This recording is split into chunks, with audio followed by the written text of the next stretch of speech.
State show जैसे शुरू हुआ उसका एक क्लिप बड़ी तेज़ी से वायरल हो रहा है और उसको किसी एक के द्वारा जोड़ के देखा जा रहा है किसी एक से। यानी कि सीधे-सीधे बता दें तो आपको अक्षरा सिंह और पवन सिंह की जो टीम उनको छोड़ कर के अक्षरा सिंह के पास गई है, उनसे जोड़ को देखा जा रहा है। लेकिन सच्चाई कुछ और ही है। इसमें पवन सिंह बोलते हुए दिखाई दे रहे हैं कि कोई अपने घर में बैठ के वहीं से बोल रहा है और वहीं से हिंदी में बोलने के लिए, मराठी में बोलने के लिए बोल रहा है करके उन्होंने जो बोला उसका अर्थ यही है। ध्यान से सुनिएगा तो समझ में, लेकिन अक्षरा सिंह से रिलेटेड कुछ भी नहीं है।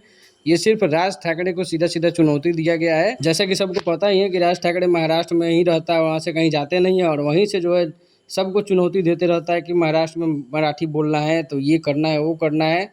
लेकिन लोग इसको पवन सिंह के टीम से जोड़ के देख रहे हैं, जो ऐसा कुछ भी नहीं है, मैंने आपको क्लियर कर दिया।